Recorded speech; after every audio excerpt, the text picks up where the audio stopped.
Assalamualaikum warahmatullahi wabarakatuh dan selamat siang para penonton setia iPod. Selamat datang di iPod kali ini yang dimana saya Salsabila Maharani selaku host pada iPod kali ini yang akan menemani Anda selama iPod ini berlangsung beberapa menit ke depan. Kali ini kita akan membahas mengenai transformasi IoT bagi teknik industri yang dimana ini merupakan sebuah tema yang sedang hangat-hangatnya diperbincangkan dalam era industri 4.0. Dan tentu saja saya tidak sendirian. Hari ini kita kedatangan tamu spesial yang tentunya sangat menginspiratif kita semua. Beliau merupakan seorang full stack developer dengan pengalaman lebih dari 8 tahun dalam pengembangan sistem perangkat lunak, khususnya di bidang mobile dan IoT. Saat ini beliau aktif dalam pengembangan ekosistem startup di Makassar dan digitalisasi UMKM. Tak hanya itu, beliau juga tengah fokus pada topik Motherface dan extended reality, serta memiliki pengalaman akademik dan profesional yang kaya, termasuk mengembangkan sistem holographic display dan meneliti aplikasi virtual reality di dunia pendidikan. Langsung saja kita sambut beliau adalah Bapak Kasmir Syariati. Selamat siang, Pak. Selamat siang, terima kasih senang bisa diundang di sini buat Iya ngobrol-ngobrol. Pak, terima kasih banyak juga karena telah bergabung bersama iPodcast ini, di mana iPodcast ini merupakan salah satu bagian dari himpunan teknik industri. Nah, Nice. sebelumnya mungkin Bapak bisa memperkenalkan terlebih dahulu bagaimana kegiatan Bapak dan apa aktivitas Bapak yang lakukan saat ini mungkin Pak. Beberapa ya akhir-akhir beberapa tahun belakangan ini aja ya. Ya salam kenal dulu ya teman-teman. Saya Kasmir. Sekarang saya aktifnya sebagai lecturer, sebagai dosen lah gitu di Universitas Ciputra Makassar. Eh, Sebenarnya mungkin agak sedikitan nih kalau kita saya kan informatika kan ya. Teknik industri memang kelihatannya berbeda tapi kami di informatika itu kan sebenarnya posisinya sebagai enabler, supporter gitu kan. Eh, Kami kerjanya pasti selalu berdampingan dengan rekan-rekan dari prodi lain ataupun dari bidang lain. Nah, salah satunya jadi belakangan ini ya sebagai seorang dosen kegiatan saya tentunya akan fokus ke sana. Eh, Pendidikan tridharma seperti biasa, pendidikan, pengajaran, penelitian. Nah, penelitian saya sendiri sebenarnya saya fokusnya ke HCI, Human Computer Interaction gitu kan.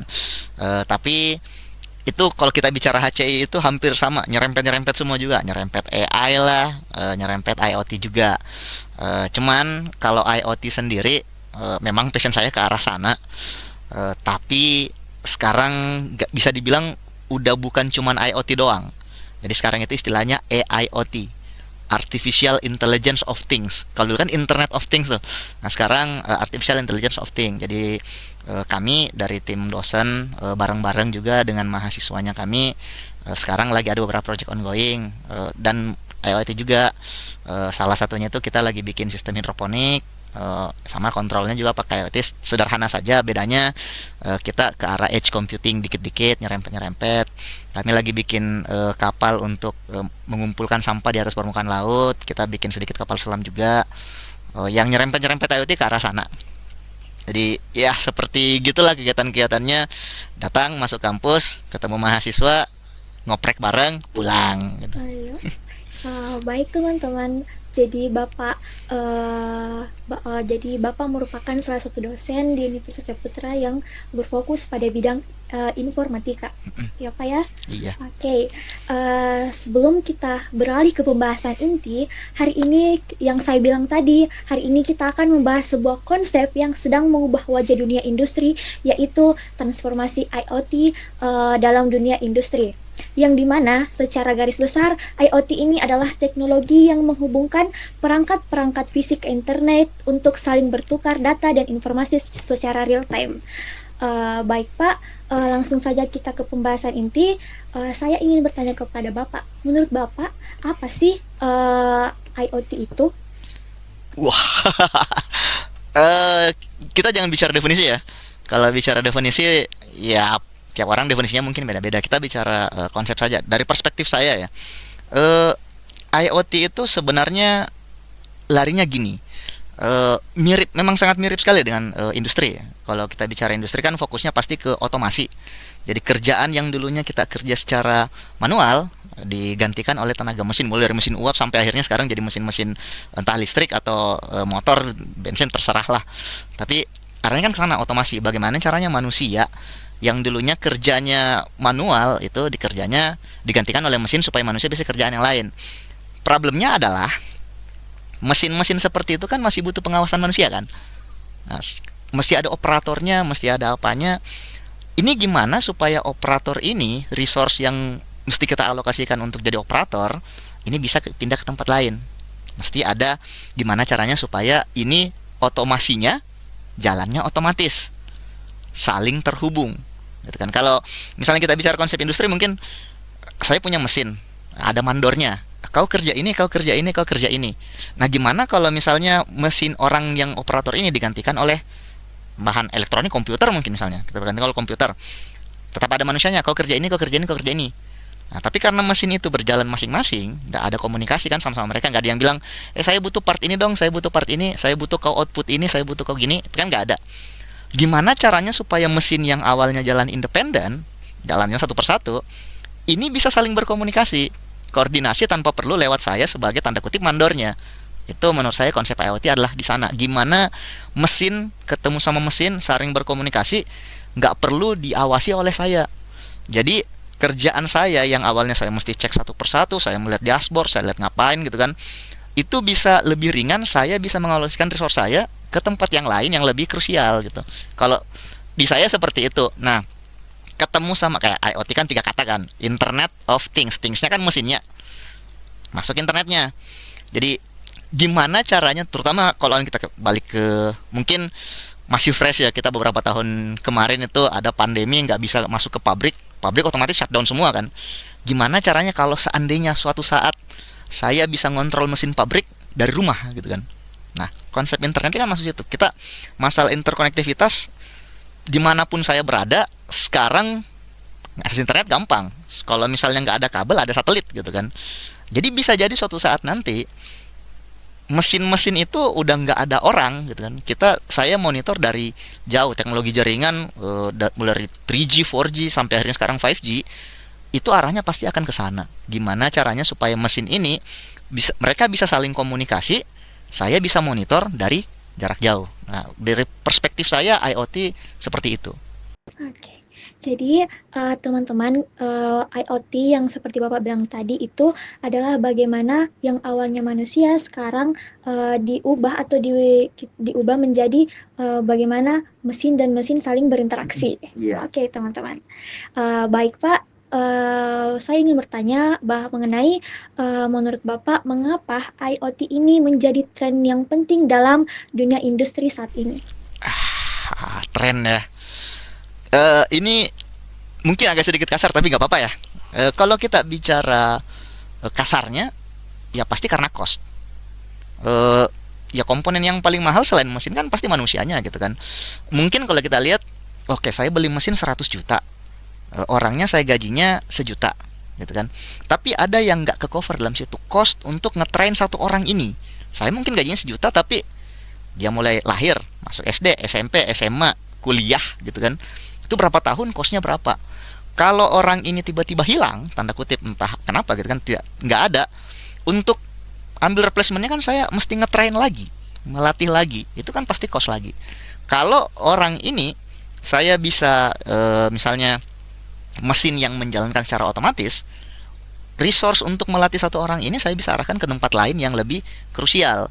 Nah, ini yang mungkin agak sedikit aneh ya, karena entah kenapa diksi yang digunakan itu selalu menggantikan kan? Mesin menggantikan manusia. Sebenarnya menurut saya bukan. Kita realokasi prioritas. Mesin itu nggak bisa berpikir kreatif, manusia bisa berpikir kreatif. Bagaimana daripada manusia bekerjanya kayak mesin, mending mesin kerja kayak mesin, manusia bekerja kayak manusia. Seperti itu. Kalau dari perspektif saya seperti itu ya. Oke, teman-teman, itulah tadi mengenai mengapa IoT ini penting dalam industri saat ini. Baik Pak, selanjutnya saya ingin bertanya, menurut Bapak sendiri, bagaimana IoT dapat meningkatkan efisiensi proses di sektor manufaktur?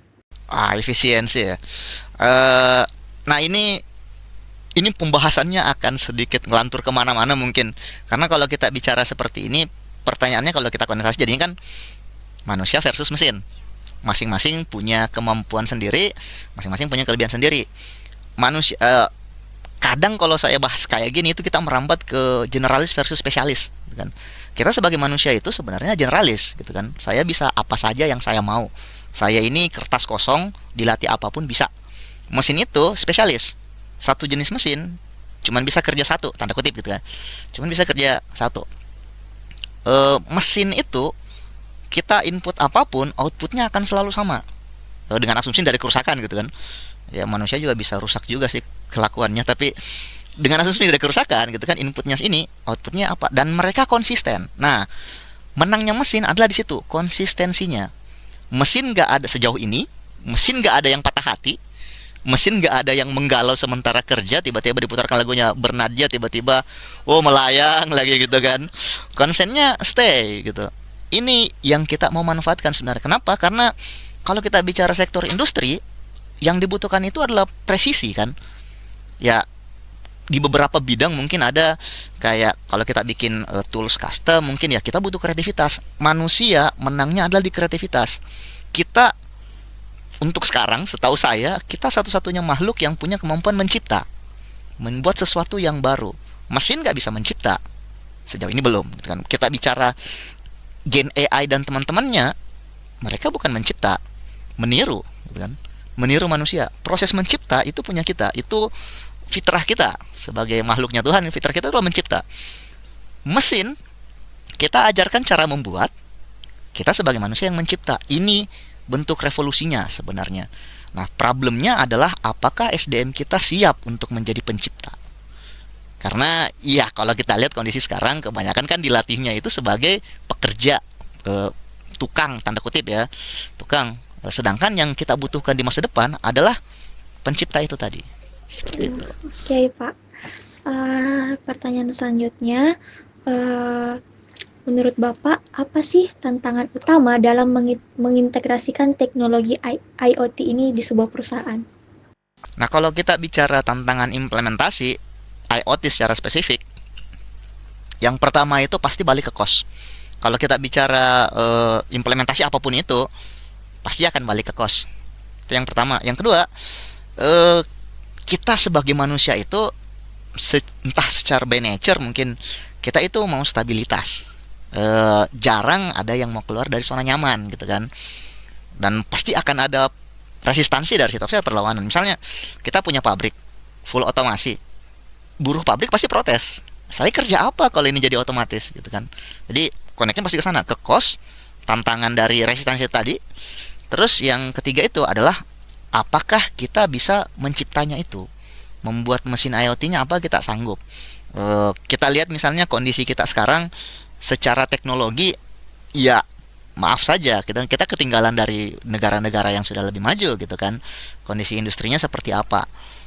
Orang pintar di Indonesia itu banyak, tapi peluang untuk menciptanya itu yang mungkin relatif masih kurang. Di sini sebenarnya kita butuh gerakan-gerakan dari kampus, di mana teman-teman yang dari kampus buat skripsinya itu sesuatu yang betul-betul berguna, bukan cuma jadi bahan yang penting udah selesai S1 pulang nikah silang gitu kan. Kita maunya proses penciptaan itu kita butuh proving groundnya. Nah, ketika kita punya SDM, kita punya sumber daya, kita bisa menekan cost, itu pasti akan terintegrasi secara otomatis. Kita bisa lihat revolusi industri ya, sekarang revolusi 1, 2, 3 sampai 4 dan menuju revolusi industri kelima, itu akan kembali ke sana. Resistansi itu pasti akan ada, tantangan itu pasti akan ada. Di sini butuh gerakan dari stakeholder, pemerintah sebagai pemilik stakeholder, terus pemilik orang industrinya seperti apa, dan sumber daya kita seperti apa. Karena kita bagaimanapun kita akan butuh sebuah solusi yang holistik, yang menyeluruh gitu kan. Jangan sampai kita terapkan IoT dengan mengorbankan rekan-rekan buruh pabrik ini tadi. Sebelum kita menerapkan ini, buruh-buruh pabrik ini mesti ada upskill-nya kan, misalnya karena mesin dipasang pasti butuh orang buat nge-manage mesin ini gitu kan. Jangan sampai solusi yang ada itu mengesampingkan beberapa kaum atau beberapa golongan tertentu gitu kan. Seperti itu. Menurut saya tantangan utamanya ada di sana sebenarnya. Oke, Pak. Selanjutnya saya ingin bertanya, Pak. Menurut Bapak, saya nih sebagai seorang mahasiswa, dalam bagaimana saya sebagai mahasiswa itu dapat mempersiapkan diri untuk menghadapi era IoT ini, Pak. Mahasiswa ya? Semester berapa? Semester 5, Pak. Semester 5 berarti bentar lagi mau skripsi kan ya? Iya. Ini semoga saya tidak dikeroyok pas pulang ya habis ngomong gini. Teman-teman mahasiswa sekarang itu malas membaca. Menurut saya membaca dalam artian ya jangan, bukan baca novel juga. Membaca penelitian orang, paper, berita. Menurut saya kurang di sananya. Nggak berarti semua malas gitu kan. Cuman sebagian besar dari kita itu malas di situ. Ngelihat kondisi dunia sebenarnya seperti apa. Padahal dalam paper-paper penelitian itu banyak inspirasi yang baru. Nah, kalau misalnya teman-teman hobinya baca novel gitu kan, itu kan bisa jadi sumber inspirasi sebenarnya. Itu yang pertama. Inspirasi itu akan datang dari bacaan, perbanyak referensi, perluas pengetahuan dasar gitu kan. Terus yang kedua, teman-teman mahasiswa itu kayak apa ya? Ragu untuk bereksperimen. Cari aman terkesannya.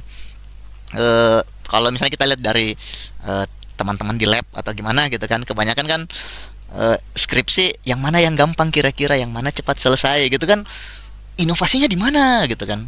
Ini kampus itu menyediakan lab, menyediakan tools buat teman-teman menggali lebih jauh, melihat sesuatu yang baru. Mumpung masih semester 5, semester 6, nanti 7 8 kan skripsi kan. Semester 5 ini manfaatkan, ikut PKM misalnya. Kalau ada PKM, ada penelitian dari dosen, biasanya kan melibatkan mahasiswa juga, ikut buat cari itu yang anunya. Ini kesempatan untuk mencoba. Mungkin nggak ada uangnya lah gitu kan, tapi jangan khawatir soal itu. Saya satu hal yang saya pengen, itu pesannya dari bapak saya. Tuh dia ngomongnya gini, kalau misalnya uang ini keluar, tapi kau dapat sesuatu yang baru, itu uangnya nggak rugi keluar gitu kan. Jadi saya termasuk orang yang tabungannya tipis. Ya dompetnya tipis juga sih, tapi tabungannya tipis gitu kan. Tapi kalau misalnya saya lihat, oh ada kebetulan saya nggak bawa apa-apa sih, ada kacamata VR, harganya anggaplah bilang 10 juta gitu kan. Duitku ada 10 juta, saya pakai beli. Karena gini, barang ini orang belum lihat, saya sudah pegang gitu kan. Dan ini saya bisa pelajari apa dari dalam sini. Saya bisa buat apa, saya bisa melihat perspektif yang baru, apa yang orang-orang butuh, dan kita bisa pakai teknologi yang ini. Nah, itu memang iya kelihatannya kayak agak sedikit kurang bertanggung jawab secara finansial, tapi ilmu itu mahal. Kampus itu tempat kalian menggali ilmu, dosen-dosen kalian itu orang yang pengalamannya sudah puluhan tahun. Yang membedakan teman-teman yang belajar formal dan enggak, itu adalah orang yang enggak belajar formal, itu enggak punya tempat untuk mencari pengalaman. Teman-teman yang belajar secara formal, itu ada dosen yang punya pengalaman 10 tahun, minta pengalamannya mereka. Ini dulu waktu Bapak kerja begini, di zamannya Bapak seperti apa? Karena pasti berbeda, terutama kalau kita bicara ya industri kan relatif nggak stagnan juga sih, relatif lambat kan perkembangan teknologinya. Memang ada penambahan, tapi modelnya lebih ke arah iteratif, evolusi. Beda di beberapa bidang, kayak misalnya informatika itu lebih ke revolusi beneran, kencang sekali, tiap beberapa jam itu ada terobosan baru lah gitu kan. Kalau dia kan relatif lebih ini, manfaatkan pengalaman itu. Pengalamannya dosen mungkin agak obsolete. Saya pernah dapat komentar dari mahasiswa bilang, ini dosen ngajar materinya kayak ketinggalan sekali Pak, nggak terbaru. Karena intinya sebenarnya bukan di materi itu, tapi cara berpikirnya. Ini yang membedakan antara sekolah vokasi dengan sekolah S1, tanda kutip ya, anak SMK dengan anak SMA. Vokasi itu diajar bagaimana caranya menggunakan sesuatu. ini ada tools cara pakainya seperti ini. Jadi kalau suatu saat kita bilang, saya mau pasang mesin itu, jangan cari anak S1, cari anak vokasi. Kemampuannya mereka di sana. Teman-teman di S1 itu fokusnya adalah why-nya, how-nya. Kebalik. What-nya, what dan why. Kalau teman-teman di vokasi itu adalah how. Jadi jangan anak S1 masuk minta diajar bagaimana caranya pakai mesin ini, bukan.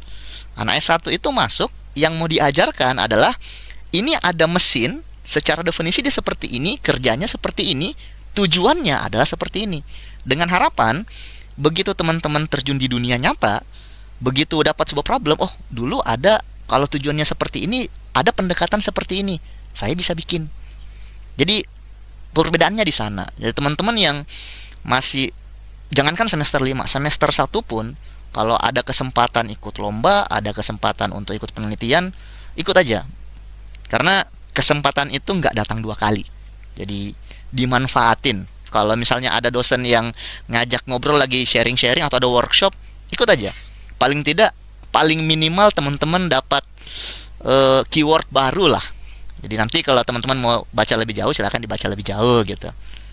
Oke, itu tadi pendapat Bapak mengenai peran mahasiswa untuk mempersiapkan dirinya. Yang pertama itu, jangan pernah untuk minim literasi. Benar sekali. Membaca terus apapun itu untuk mengembangkan diri. Yang kedua itu adalah jangan pernah takut atau ragu untuk mencoba hal-hal yang baru, ya Pak ya? Iya. Oke, Pak. Selanjutnya Pak, saya ingin bertanya, apa peran sensor dan perangkat IoT ini dalam monitoring real time di lini produksi? Wah, lini produksi ini agak teknikal juga ya. Sensor dengan apa tadi? Sensor dan perangkat IoT. Perangkat IoT-nya. Jadi perangkat IoT-nya itu sendiri sebenarnya fokusnya lebih ke komunikasi sih. Mungkin ada yang pernah dengar istilah digital twins gitu kan. Gimana sebuah perangkat fisik itu dia punya kembaran di dunia digital gitu kan. IoT itu yang enable itu.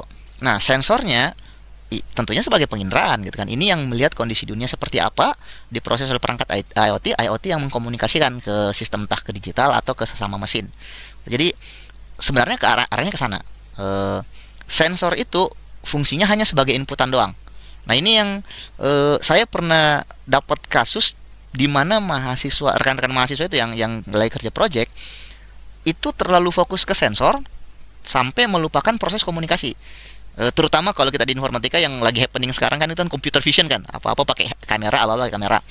Terus maunya koneksi real time tapi jaraknya jauh sekali, nggak lewat internet. Fokus sama sensornya, kameranya dibikin full HD, tapi koneksinya pakai LoRa misalnya yang payloadnya cuma berapa KB, kan nggak bakalan muat. Kadang juga kita bikin sesuatu, IoT-nya bagus sekali, tingkat kapabilitasnya tinggi sekali, sensor yang mau dikirim cuma sensor suhu doang, overkill kan jadinya.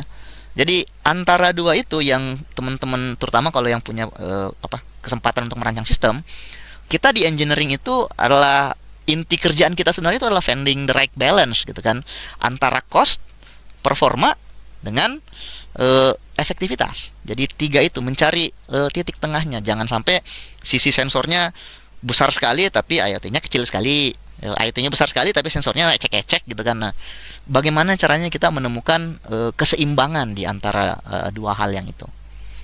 Iya, Pak. Baik Pak, untuk pertanyaan selanjutnya saya ingin bertanya, bagaimana IoT ini mendukung penerapan konsep smart manufacturing atau industri 4.0? Oke, smart ya. Ini buzzword paling bahaya sebenarnya, smart manufacturing gitu kan. Kalau ditanya seperti ini, sebenarnya saya selalu nanya balik, definisi smart itu apa? Karena ada jargon kan yang bilang kayak gini, HP-nya smart, kotanya smart, mobilnya smart, tapi orangnya nggak smart-smart amat gitu kan. Definisi smart ini apa? Karena kalau kita lihat misalnya mesin industri jalannya secara otomatis, itu otomasi biasa atau sesuatu yang smart. Jadi akan kembali ke sana, smart itu sebenarnya apa? Nah, kalau kita bicara misalnya smart itu adalah lepas dari manusia, itu satu hal yang untuk sekarang jangan dilakukan dulu. Kalau menurut saya secara pribadi ya. Karena gini, tingkat error itu kalau kita bicara sesuatu yang smart itu kan biasanya pasti ada tingkat error. Misalnya akurasi 95%, contoh misalnya mesin ini akan berhasil sebanyak 95%, errornya 5%, kan. Artinya dalam 100 kali melakukan sesuatu akan dia salah 5 kali. Apakah kesalahan 5 kali ini bisa ditolerir atau enggak? Akan kembali ke sana. Jadi pertanyaan seperti ini saya paling takut jawab sebenarnya. Kembali ke situ. Smart yang dimaksud itu apa? Apakah mau dilepaskan dari manusia atau gimana? Yang make sense untuk dilakukan sekarang itu, smart itu adalah sistemnya bisa saling berkomunikasi antar sistem. Nah, kalau kita bicara konsep HCI, kan ada komunikasi antara manusia ke mesin, mesin ke manusia ke manusia, mesin ke mesin. Nah, ini sebenarnya konsep smart yang paling ideal menurut saya adalah mesin dan mesin saling berkomunikasi, ringkasannya baru dioper ke manusia sebagai pengambil keputusan akhir. Jadi itu yang anunya, smart itu bukan berarti kita manusia langsung lepas tangan nggak ngapa-ngapain. Makanya kalau kita lihat apa yang happening sekarang ya, autonomous car misalnya Tesla, autonomous car mobilnya bisa jalan sendiri, tapi manusianya tetap mesti ada kan di depan setir. Kalau nggak ada manusianya nggak mau jalan.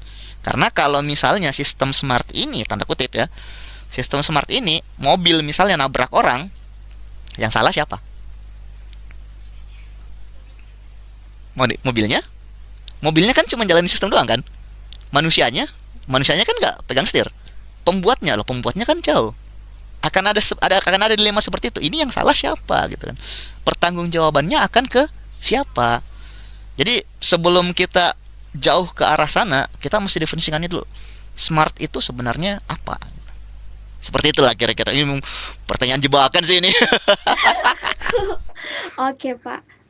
Mungkin kita beralih ke pertanyaan selanjutnya ya, Pak. Ya silakan. Masih mau menjawab? Oh, ayo aja gas. Sampai malam pun kita gas. Jadi Pak, menurut Bapak apa saja sih aspek keamanan yang perlu diperhatikan dalam penerapan IoT ini? Keamanan ya. Nah, IoT secara spesifik ya, belum IoT ya. IoT ya karena kita IoT secara definisi kan internet. Keamanan, apapun keamanan di internet yang mesti kita perhatikan pasti akan ke sana. Karena gini, kebanyakan project IoT komunikasinya itu karena kan pilotnya kecil tuh. Banyak sekali komunikasi IoT yang terjadi itu nggak terenkripsi. Nah, kalau misalnya saya nggak akan nyebut merek gitu, beberapa produk-produk smart home komunikasinya itu sama sekali nggak terenkripsi. Yang artinya saya bisa ngemonitor gitu, misalnya AC, contoh misalnya AC, dia kan punya beberapa sensor suhu.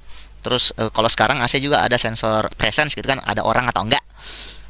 Dengan data itu yang dikirim dan tidak terenkripsi sama sekali, saya bisa lihat ini rumah ada orang atau enggak. Kalau saya misalnya sebagai penjahat mau merampok, tinggal baca dari wifi, connect, oh ini ininya nggak ada, bisa masuk. Satu. Yang kedua, kebobolan security itu yang paling banyak terjadi sebenarnya dari manusianya. Paling banyak. Contoh misalnya set password 331155. Secara kombinasi nggak aman. Pertama, 6 digit. 6 digit angka semua. Jadi artinya kalau dari 6 digit angka, artinya kan saya bisa punya kemungkinan kan 10 digit kan 0 sampai 9. 10 kali 10 kali 10 kali 10 kali 10 kali 10. Kalau nggak salah berapa kali saya 10-nya tuh ya segitulah, 6 kali 10 pangkat 6 gitu kan. Kalau saya brute force, dalam 1 detik saya bisa nginput, dalam 1 mikrodetik saya bisa nginput 1 kali, itu cuma butuh berapa menit buat dibobol gitu kan. Angkanya nggak berulang, ngeset password pakai ulang tahun, saya social engineering dikit bisa dapat gitu kan. Punya akun WA, tapi akun WA-nya nggak dipakai password, saya buka HP-nya kebobol gitu kan. Nah, kebanyakan yang tembus itu bukan dari perangkatnya sebenarnya, tapi dari manusianya. Gimana caranya kita setup perangkat itu. Terus yang ketiga, kalau masalah security itu terkadang datang dari pihak developernya yang membuat. Apa yang menarik ya, beberapa lampu pintar, saya nggak sebut merek juga, beberapa lampu pintar itu sistem untuk resetnya itu adalah dengan matiin dia 2 kali. Jadi kayak matiin, nyala, mati, nyala, dia akan kereset lampu pintarnya. Kalau saya sebagai bad actor misalnya, saya datang, saya itu yang apa namanya yang di depan rumah itu untuk listrik kita yang dikasih jatuh-jatuh kan, saya kasih mati listrik rumah, nyala, mati, nyala, kereset semua satu rumah. Langsung kalau ndak connect wifi, itu dia langsung bikin hotspot sendiri dengan password default. Saya masuk 0123456778, udah saya ambil alih rumahnya, selesai. Jadi tiga itu sebenarnya. Secara protokol kita ada aturan yang mengatur itu sebenarnya. Network kan kita punya IEEE, standar-standar seperti itu, standar keamanannya. Tapi sebagus apapun standar keamanan, kalau kita sebagai end usernya nggak merhatiin, ya sama aja, gitu kan. Kita punya gembok yang paling mahal, tapi kalau kuncinya kita taruh di luar pagar, ya kan di kebobolan juga. Jadi akan kembali ke sana sebenarnya, kembali ke situ. Sistem seaman apapun akan bisa dibobol lewat manusianya. Oke, Pak. Eh, Pertanyaan selanjutnya, Pak, mengenai UMKM. Apakah IoT hanya relevan untuk perusahaan besar atau UMKM juga dapat memanfaatkan IoT ini? Nah, ini yang aneh. IoT itu memang paling kelihatan efeknya itu kalau kita bicara scale, gitu kan. Kalau kecil mungkin lah worth it nggak ini nggak. Biasanya orang ngomongnya kayak gitu. UMKM sebagai satu entitas yang relatif kecil tentunya, biasanya nggak akan melihat untungnya di mana sebenarnya. Tapi kalau di perspektif saya berbeda. UMKM itu biasanya usahanya dijalankan oleh sedikit orang. Contoh misalnya kerupuk, anggaplah UMKM kerupuk gitu kan. Kebanyakan kan kerupuknya goreng sendiri, masukin plastik, terus dibakar pakai lilin, biasanya disegel, tempelin stiker, selesai. Dari 5 proses itu, anggaplah 3-nya saya bisa otomasi, saya sebagai orang itu akan punya waktu untuk mengerjakan hal lain. UMKM kita itu paling lemah di marketing. Marketing itu susah dilakukan oleh mesin. Manusia yang mesti ngambil alih itu. Kerjaan packing, membungkus, gimana, itu yang sebenarnya perlu diotomasi. Tapi jangan langsung lompat ke IoT-nya. Jadi ini maaf saja, ini kayaknya penyakitnya orang Indonesia. Belum bisa jalan udah mau lari gitu kan. Sebelum lompat ke IoT, start dari otomasi dulu. Sebelum masuk otomasi, start dari penggunaan mesin dulu, gitu kan. Yang awalnya kita bakar, misalnya tadi sealing gitu kan, pakai lilin kita bakar, diganti dulu pakai mesin. Sudah pakai mesin, mesinnya dibikin otomatis. Sudah bikin otomatis, baru dikontrol jarak jauh lewat IoT. Jadi ini bukan masalah bisa atau enggak, tapi di mana yang efisien untuk dipakai oleh UMKM. Jadi yang selama ini kalau saya sama Kak Ahyar itu kan bawa-bawa kemana-mana, fokus kita ke arah situ sebenarnya. UMKM itu butuh otomasi karena mereka butuh ekstra waktu itu. Semua orang oleh Tuhan dikasih waktu 24 jam gitu kan. Nah, gimana caranya supaya 24 jam ini efektif dan efisien gitu kan. Yang mana yang bisa kita ya mesti. Dan tapi kalau UMKM tentunya kan kembali ke modal lagi gitu kan. Jangan sampai fokusnya ke otomasi itu tadi, yang ada modalnya habis gitu kan. Nah, adanya di situ. Seperti yang tadi saya bilang, kita di engineering itu mesti menemukan balance-nya di sebelah mana. Baik, Pak. Selanjutnya pertanyaan terakhir nih. Masih ada pun nggak apa-apa. Pertanyaan yang umum, mungkin sering terdengar. Menurut Bapak, bagaimana peran IoT ini di masa depan, termasuk dalam Masa depan ya. industri? Nah, kalau kita bicara tadi industri 5.0 ya. Iya. Nah, Terus industri 1, 2, 3, 4 kan interkonektivitas gitu kan. Nah, industri 5 itu sistem cerdas. Gitu kan. Gimana sesuatu cerdas. Sebenarnya yang di masa depan itu bukan IoT lagi, tapi seperti yang tadi saya bilang, AIoT, Artificial Intelligence of Things. IoT itu fokusnya bagaimana supaya mesin berkomunikasi sama mesin, antar mesin gitu kan. AIoT adalah mesin ini bisa berpikir dulu sebelum dia berkomunikasi. Contoh misalnya AC gitu kan. AC, kalau dulu AC itu kita set 16, dia akan 16 terus. Itu kan otomatis connect ke internet. Saya bisa nyalakan AC sebelum saya pulang. Jadi saya bisa connect, buka HP, anggaplah smart home ku, saya pencet, AC ku nyala set 16.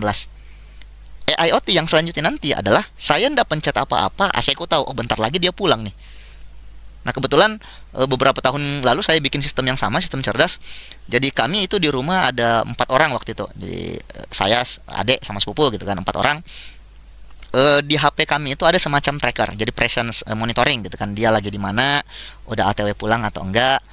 Begitu kita nggak ada orang di rumah sama sekali, jadi itu kan di rumah ada CCTV tuh, kalau dia nggak detect ada pergerakan apa-apa, nggak ada orang, itu lampu mati semua gitu. Tapi begitu ada satu orang jadwalnya pulang, kebetulan kan saya di belakang tuh di elektro dekat, jadi begitu dia deteksi saya keluar di sini, keluar dari pagarnya Fakultas Teknik, keluar, itu otomatis kipas nyala supaya nggak apek gitu kan, kipas nyala, lampu teras nyala. Terus kemarin itu saya kan punya kettle listrik, nah kettlenya nyala, kalau pulang sampai rumah bikin teh gitu kan, sampai di rumah semua sudah ready, rumah saya yang berpikir saya butuh apa. Nah itu seperti itu, kedepannya akan seperti itu. Kita sebagai manusia, eh, kalau kita bicara sisi psikologi, saya bukan orang psikologi tapi ya nggak apa-apa, anggap saja benar yang saya bilang ya. Kita sebagai manusia itu berevolusinya itu di bagian depan otak kita itu kita punya satu bagian khusus yang kerjaannya cuman ngambil keputusan. Yang bikin kebanyakan manusia Gen Z dan milenial itu kayak gampang sekali burnout adalah bagian otak ini terlalu banyak bekerja. Kita baru bangun tidur itu sudah berapa ratus keputusan yang mesti kita ambil. Saya mau sarapan di mana, saya mau mandi, saya mau make up apa, bajuku mau warna apa, ini lampu bagusnya saya kasih mati atau saya biarkan nyala, ini selfieku saya update di Instagram atau di Twitter contoh misalnya. Sorry, bukan Twitter ya, sekarang namanya X ya. Agak nggak update saya gitu. Nah, itu ada banyak keputusan di sana. Jadinya kita pulang sampai di kantor kita kerja, sampai di kampus ngambil keputusan apa, pulang capek. Gimana kalau keputusan ini kita serahkan sebagian ke sistem cerdas tadi yang melihat behavior saya seperti apa.